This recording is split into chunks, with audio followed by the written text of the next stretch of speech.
Olá, turminha abençoada! Que saudade de vocês! Eu espero que todos vocês estejam bem. A tia Raquel está com muita saudade de vocês.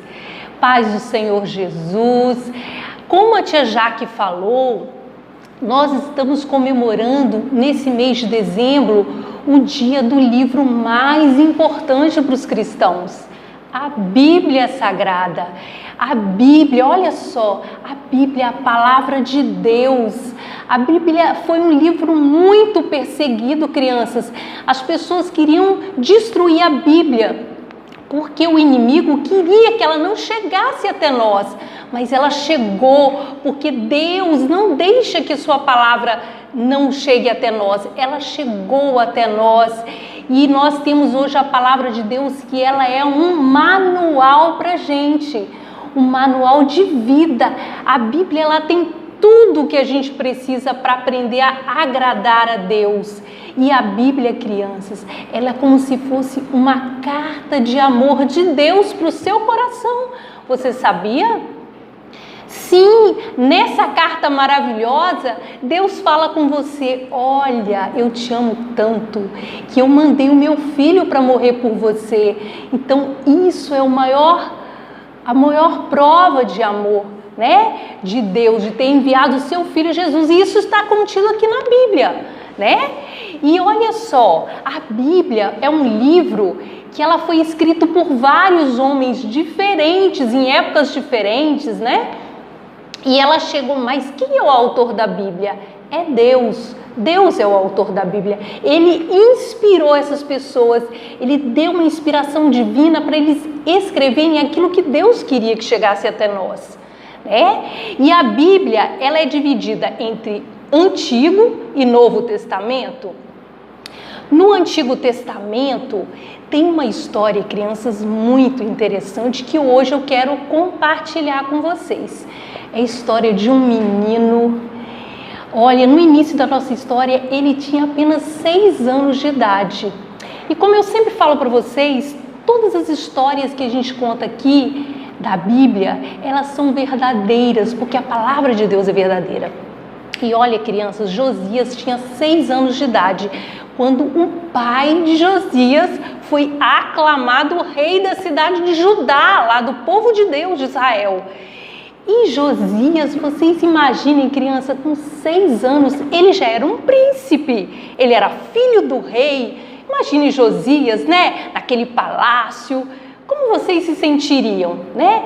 E aí, o que acontece? Só que o pai de Josias devia ser um rei muito ocupado, muito responsável, mas não, crianças, ele não era. O pai de Josias, ele foi um rei muito mau, ele foi aclamado rei e desde o primeiro momento ele começou a adorar outros deuses, ele já adorava outros deuses e a terra de Judá vivia lotada de imagens de escultura, não é? E aí Josias vivia ali vendo tudo aquilo, o exemplo péssimo do pai dele. Só que o Amon, ele, que era o pai de Josias, ele era tão mau que ele fazia coisas muito erradas e fazia o povo de Israel também fazer coisas erradas, o povo de Judá. O povo ia atrás do rei, do exemplo dele, né? Então, o Amon, ele era tão ruim que um dia ele estava entrando estava lá nos aposentos dele e 2 empregados deles, 2 servos, sorrateiramente entraram no quarto dele e o assassinaram, mataram o rei Amon. E ele tinha apenas 2 anos de reinado. Olha só, crianças, nada ainda. Ele era um rei tão mau que ele nem pôde reinar, né? E é assim que acontece, aquelas pessoas que não colocam Deus em primeiro lugar, a vida dela, os sonhos dela se desfazem, né? E aquele rei morreu. Que coisa triste, crianças, isso, não é? O Josias ficou sem o seu pai. Josias tinha um exemplo péssimo do pai dele. O pai dele foi um exemplo péssimo para ele. Mas você sabe que Josias tinha um avô chamado Manassés. Manassés, ele tinha sido rei também de Judá. E Manassés era do mesmo jeito, foi um rei péssimo, um rei que não queria saber de Deus, muito ligado à idolatria. Olha, crianças, só que o Manassés aconteceu uma coisa com ele. Um dia, um povo inimigo invadiu a cidade de Judá, houve uma grande guerra. E o que eles fizeram com Manassés? Levaram ele preso. E Manassés sofreu muito na mão do inimigo. E quando Manassés estava lá naquela prisão, sofrendo, ele olhou para Deus. E ele viu que ele estava errado. E ele se arrependeu, crianças. Isso é muito importante quando a gente se arrepende. Arrependimento é, mudar a nossa direção. Se eu estou andando assim, Deus não se agrada aqui, dá meia volta e faz diferente. Foi o que Manassés fez. Ele orou a Deus, ele clamou a Deus por misericórdia, se arrependeu dos seus pecados, viu que ele estava fazendo muita coisa errada. E Deus ouviu, porque nosso Deus é muito bom, ele é muito misericordioso. Ele ouviu a oração de Manassés. E Manassés teve a oportunidade de retornar para o seu palácio. Manassés retornou e talvez, crianças, com aquela experiência que Manassés tinha, ele deve ter falado para o filho dele, para Amon: meu filho, aconselhado, meu filho, não faça igual ao seu pai não, olha, não vá atrás desses ídolos. Talvez Manassés tenha tentado até fazer com que o povo não adorasse mais aqueles deuses estranhos, mas ele não conseguiu, crianças, e nem o filho dele, o Amon, quis saber do conselho do pai. Crianças, conselho de pai é sagrado. Conselho de pai é tudo, é o que Deus quer para a sua vida, é Deus falando com você. Quando seu pai, sua mãe fala: não vá por ali, não faça isso, meu filho, não ande com essa pessoa, não minta. O papai e a mamãe não são chatos, crianças, eles só querem o melhor para a gente. E Manassés queria o melhor para Amon, só que Amon, lógico, ele quis fazer as próprias escolhas dele. E assim a gente tem direito de fazer nossas próprias escolhas, mas a gente tem que arcar com as consequências, sabia? E aí o que aconteceu? Manassés não conseguiu, mas provavelmente, eu acredito, a Bíblia não fala, mas provavelmente Manassés deve ter conversado com aquele netinho dele, né? Com Josias, e falado que existe um Deus, só um Deus verdadeiro. E Josias foi aprendendo alguma coisa sobre o Deus verdadeiro do seu avô, talvez da sua mãe, de pessoas que eram tementes a Deus lá no reino, né? E quando o pai de Josias, aí o Manassés morreu, e o que aconteceu? O filho dele foi rei no lugar dele, que era Amon, que foi um rei mau e foi assassinado com 2 anos de reinado. Aí o que acontece? Josias, que tinha 6 quando o pai dele tinha sido proclamado rei, agora com 8 anos. Eu acho que muitos de vocês que estão me ouvindo aqui podem ter 8 anos como Josias, assim como ele, a idade que ele tinha quando ele se tornou rei. Agora vocês imaginem, crianças, vocês, rei com 8 anos de idade, com 9, com 10. Imagine só, imagine vocês, se vocês fossem se tornar presidentes da nossa nação, presidente da república, um presidente, uma presidente, né? Que responsabilidade! E Josias sabia dessa responsabilidade, né? Sabe por que ele sabia? Porque ele aprendeu com o avô dele, Manassés, né? E aí, o que aconteceu? Josias foi proclamado rei.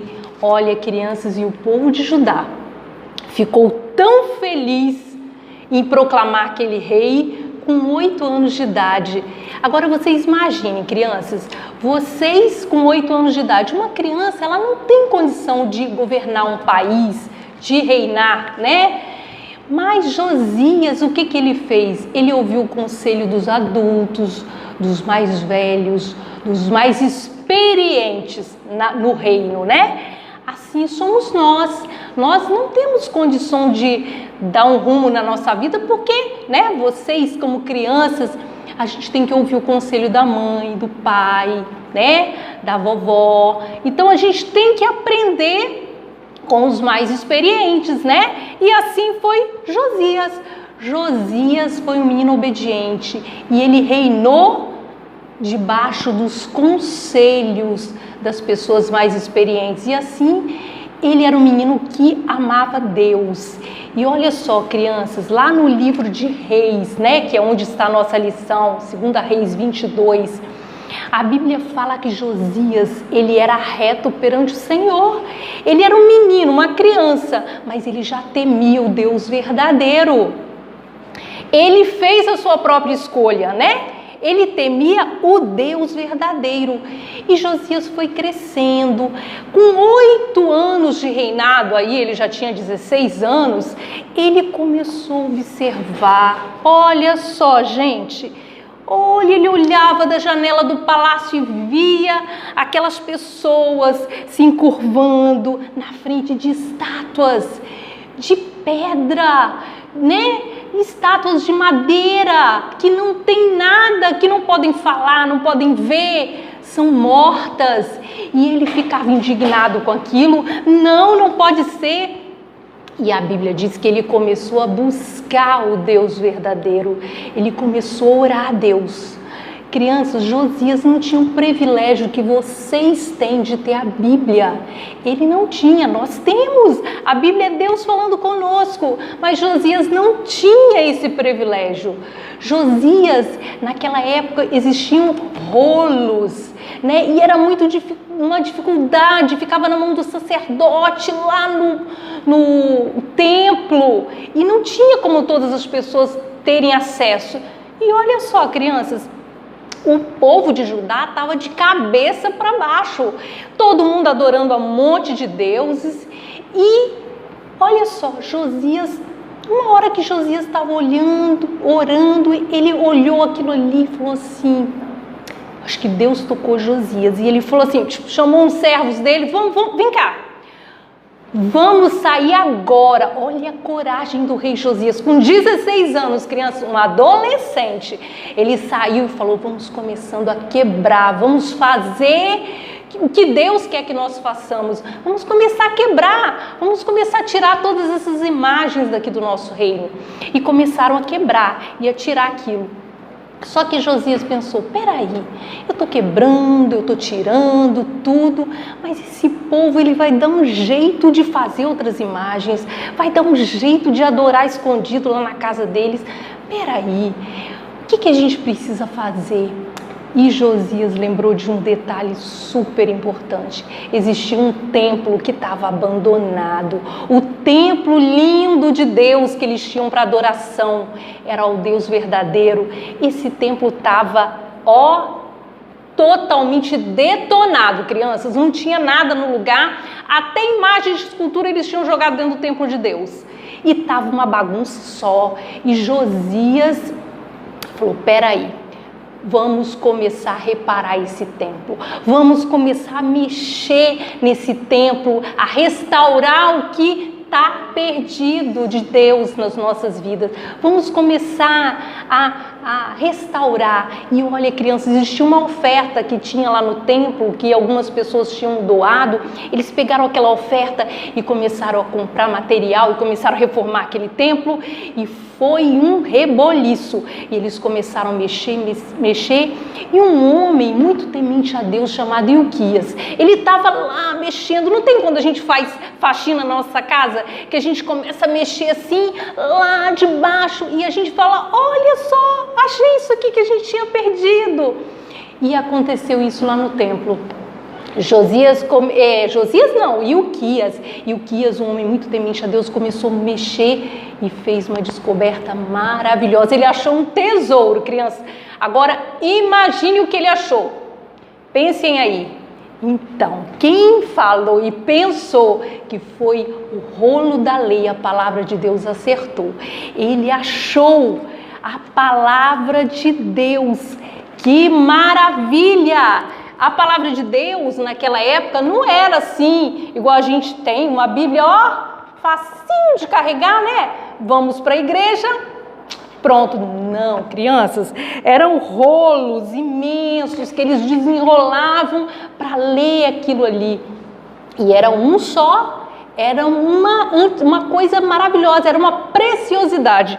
E o Quias achou preciosidade. Quando ele achou, ele falou: opa, achei um tesouro aqui, olha o que eu achei, a palavra de Deus. Ele correu, chamou o amigo dele, foram ao rei Josias e falaram: rei Josias, olha o que nós achamos. Josias deve ter ficado maravilhado e falado e pensado que as orações que ele tinha feito, Deus estava respondendo. E aí eles começaram a abrir aquele rolo e começaram a ler para o rei Josias. Imagine vocês, eles abrindo o rolo e lendo: não terás outros deuses diante de mim, não farás para ti imagem de escultura, nem qualquer semelhança do que há em cima no céu, nem embaixo da terra, não as adorarás, nem servirás. O único Deus a ser adorado era o Deus verdadeiro. E outra coisa, crianças, Deus falava assim: e olha, se vocês fizerem isso, vocês serão espalhados por entre as nações, vocês vão ser enxotados da terra de vocês, vocês vão se espalhar, vocês vão ser cativos em terra estranha. Era uma palavra muito pesada que existia para o povo de Deus. E Josias leu e falou: pediu o sacerdote: vai, consulta a Deus por mim, nós temos que fazer alguma coisa. E Josias, imediatamente, ele foi, ouviu, né, aquela notícia de que eles estavam fazendo tudo errado mesmo, tudo errado, crianças. Estavam adorando deuses que não são deuses. E o que Josias fez? Manda convocar todo o povo. Vem todo mundo, eu tenho uma notícia para vocês. Olha só. Ele leu para aquele povo, falou: olha o que Deus diz aqui, olha a palavra que foi perdida. E aí eles leram aquela palavra e o povo ficou: olha, meu Deus, nós estamos fazendo isso. E Deus fez com que aquele povo se arrependesse, aquele povo se arrependeu. Crianças, a melhor coisa que existe é o arrependimento, porque Deus é um Deus tão bom, e a palavra de Deus, ela é isso, ela é manual para a nossa vida. Se você está mentindo e você lê, não pode mentir, Deus não se agrada, você para de mentir. Se você está falando palavras que não agradam a Deus, palavras torpes, palavrões, a palavra de Deus tem uma palavra para isso também. O que a gente tem que falar? Se arrepender, crianças, e voltar atrás e falar: eu não vou fazer porque Deus não se agrada. E assim foi, aquele povo todo se arrependeu. E eles descobriram uma coisa: tinha uma festa maravilhosa que o povo de Deus fazia desde que eles saíram do Egito, que eles tinham sido escravos lá. Era a festa da Páscoa, que comemorava a saída daquele povo sendo tirado da escravidão do Egito. E desde aquele dia Deus falou: vocês vão ter que todo ano comemorar a Páscoa. E aí essa Páscoa estava esquecida, crianças, ninguém queria saber de mais nada. Mas Josias fez restaurar essa festa, e eles, nessa festa, crianças, tinham que trazer muitos animais e oferecer em sacrifício. Olha como era naquela época, não é, crianças? Ofereciam os animaizinhos em sacrifício. Era necessário que o sangue fosse derramado para cobrir os pecados. Era muito triste, mas era o que precisava, porque Deus já estava mostrando para todos nós que sem derramamento de sangue, pecado não é tirado. E aí os animais eram sacrificados, e olha, eles fizeram muitos sacrifícios, trouxeram os animais, olha, colocaram no altar, acenderam fogo e comemoraram a Páscoa. A Bíblia diz que Josias, como eu disse, ele era um rei que ele andou retamente. A Bíblia diz que ele não olhou nem para a direita nem para a esquerda, ele olhou para frente. Ele não quis saber se, ai meu Deus, eles não vão gostar. Não, ele olhou para Deus: eu tenho que agradar a Deus. Então, aí Josias comemorou aquela Páscoa. Hoje, crianças, Nós não precisamos sacrificar animais, não é isso? Hoje nós sabemos que nós temos um cordeiro. Assim como eu falei no início, a Bíblia ela nos traz uma grande prova de amor de Deus para nós. Ela trouxe o seu filho para morrer no nosso lugar. Ele morreu uma única vez. Ele derramou o seu sangue e nossos pecados foram tirados. Você não precisa se preocupar. Você pode chegar na presença de Deus, orar a qualquer momento e Deus vai te ouvir. Que coisa maravilhosa. Isso tudo por conta do sacrifício de Jesus. E Jesus morreu, derramou o seu sangue e depois de 3 dias ele ressuscitou. E ele está lá no céu. E ele intercede por nós junto a Deus, né? Isso é maravilhoso, crianças, e é isso que a Bíblia diz, né? Que Deus, ele nos deu essa grande prova de amor, e tudo isso está onde? Nesse manual maravilhoso, nessa carta de amor que Deus escreveu pra gente. Olha só, um versículo que eu quero que vocês guardem, está escrito em 2 Timóteo 3:16, capítulo 3, versículo 16. Toda escritura é inspirada por Deus e útil para o ensino, para a repreensão e para a correção e para a educação na justiça. A palavra de Deus, ela serve para nos ensinar mesmo, para nos mostrar o caminho, ela é luz e ela nos repreende muitas vezes, né? Ninguém gosta de ser repreendido, né? Ninguém gosta, mas a palavra de Deus, ela nos repreende com amor. Ela fala, sai desse caminho, ovelhinha, ó, vai para o caminho que Deus quer que você ande, né? Então, a palavra de Deus, ela é preciosíssima. Como a gente falou desde o início aqui, a palavra de Deus, ela é maravilhosa. E ela é tão maravilhosa, crianças, que eu vou contar uma história que é verdadeira. Não está na Bíblia, mas ela é verdadeira. Um homem chamado William Tyndale, ele morava lá na Inglaterra.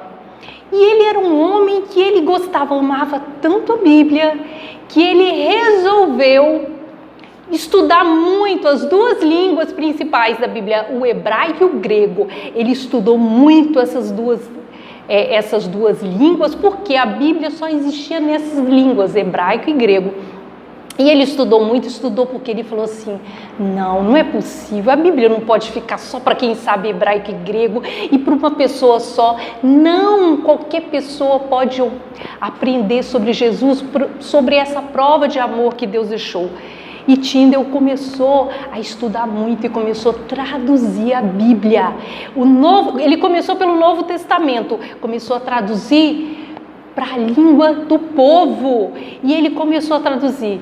E olha, quando a gente começa a fazer a vontade de Deus, o inimigo, nosso inimigo, ele se levanta. Ele não gosta. E começou uma grande perseguição contra William Tyndale.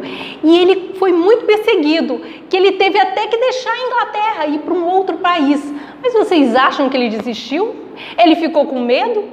Pode ter ficado sim, até com medo, mas isso não paralisou ele. Ele continuou traduzindo e eles imprimiram muitos novos testamentos. E ele teve uma ideia, vamos colocar isso dentro de sacos de algodão, de arroz, tudo ali, ó, escondidinho no meio. E aqueles sacos vinham nos navios. E chegaram a muitas pessoas na Inglaterra que puderam desfrutar da palavra de Deus. E olha, quando o rei daquela época soube, ele ficou furioso. Como que chegou esse livro aqui? Chegou ao ponto de umas pessoas que tinham tanta raiva da Bíblia de comprar um monte e mandar queimar tudo em praça pública.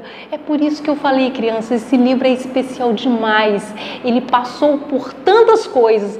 Queimaram, fizeram de tudo para que ele não chegasse até nós, mas ele chegou, ele é muito precioso. Crianças, nós precisamos dar muito valor à Bíblia, nós precisamos ler a Bíblia, leia a Bíblia é muito preciosa, ela é um tesouro. Se você deixar ela fechada, ela é um livro qualquer, mas quando você abre, é um tesouro preciosíssimo que vai fazer diferença na sua vida. E Tyndale começou a fazer isso. E só que teve um dia que eles descobriram e Tyndale foi parar na prisão, numa prisão muito triste, muito fria, muito terrível. E vocês acham que agora sim, ele falou, não, agora para, que não dá, eu estou na prisão. De jeito nenhum. Ele continuou. Eu preciso de uma pena, de caneta, eu quero escrever. E continuou na prisão, escrevendo. E ele agora foi para o Velho Testamento, para o Antigo Testamento, né? Ele foi para o Antigo Testamento e ele foi fazendo, até que teve um dia que aquelas pessoas arrancaram Tyndale de dentro da prisão e a fúria deles era tanto, a fúria do inimigo que usava aquelas pessoas era tanto que elas pegaram Tyndale, amarraram ele a um poste numa praça pública e colocaram fogo nele. E ele cumpriu o seu papel de levar a palavra de Deus. Então, crianças, é muito preciosa. Muitas pessoas morreram para que essa palavra chegasse até nós. Muitas pessoas deram a sua vida. Então, crianças, que vocês possam dar valor. Agora eu sei que eu devo estar falando para muitas crianças que já conhecem Jesus, que estão crescendo na fé, que estão aprendendo de Deus, leem a Bíblia, a sua mãe e seu pai trazem vocês na igreja, como vocês, né, quando podia estar vindo na igreja, mesmo que você agora está em casa, mas eu sei que você sempre vai ler a Bíblia, vai cantar, vai louvar a Deus, e você sabe que Deus deu a Bíblia para que te corrija, para que você a cada dia seja melhor diante de Deus, cresça, né, na graça e no conhecimento de Deus. Mas eu acho que eu posso estar falando para alguma criança aqui que não conhece Jesus, fala, como assim? Ninguém me falou, eu nunca aceitei Jesus. Como assim Jesus morreu por nós? Morreu. E você, se você pecar, pecado é tudo que te afasta de Deus. É tudo que faz você se afastar de Deus. Todas as coisas erradas que Deus não se agrada é pecado. E como que eu posso, tia Raquel, o que eu posso fazer? Eu quero mudar a minha vida. A primeira coisa que a gente tem que fazer é reconhecer. Eu sou pecador. Todos nós somos, nós falhamos, nós somos falhos, todo dia a gente erra, né? E aí, o que a gente tem que fazer? Eu me arrependo dos meus pecados, Senhor. E você tem que fazer, sabe o que, criança? Pedir que esse Jesus maravilhoso venha morar no seu coração. Você receba Ele como Senhor e Salvador da sua vida. Recebe o sacrifício. Quando alguém vem te dar um presente, se você ficar de mão assim, você só falar obrigado, você não pega o presente. O que você tem que fazer? Estender a sua mão e receber. É o que você tem que fazer agora. Raquel, eu nunca fiz isso? Pois é, Jesus está com um presente diante de você, a vida eterna, a mudança de vida que você precisa. Mas eu sou uma criança, não importa. Jesus te chama, Jesus quer te usar, Jesus quer fazer de você uma bênção para você mesmo, para sua família. E você receba Jesus no seu coração, né? Então agora, crianças, a gente vai fazer uma oração. Vocês que já conhecem Jesus, vão agradecer. Oh, Jesus, que maravilha o teu sacrifício, obrigada. E agradecer por essa palavra maravilhosa que chegou até nós, que é a Bíblia. E você, criança, que ainda não recebeu a Jesus no seu coração, você pode fazer agora. Tia, agora? Sim, agora de forma fácil. Você vai orar e vai falar, Jesus, eu recebo esse presente maravilhoso que o Senhor deixou para mim, eu quero te receber, eu quero que o Senhor venha morar no meu coração, tá? Então eu vou orar e você ora aí, né? Vamos orar todos juntos. Senhor nosso Deus, nós queremos louvar ao Senhor, porque Tu és um Deus maravilhoso, porque Tu nos deste uma palavra tão maravilhosa que é a Bíblia. Como é bom ter a Tua palavra, como é bom ter a liberdade que nós temos de ler a Tua palavra. Querido Deus, eu quero orar por cada uma dessas crianças que estão ouvindo essa palavra, que ouviram até esse ponto essa palavra. Essa história tão maravilhosa de Josias, que foi um menino que escolheu te servir, meu Deus. Que cada criança agora, no seu lar, junto dos seus pais, escolha te servir, escolha te adorar, ó Deus. E aquelas que ainda não te receberam como Senhor e Salvador, que o Senhor nesse momento faça morada em seus corações, escreva os seus nomes no livro da vida, ó Deus. Em nome de Jesus, abençoa cada lar de cada pessoa que está ouvindo, que ouviu essa mensagem até aqui. Nós te agradecemos, ó Deus, em nome de Jesus. Amém. Até a próxima, queridos.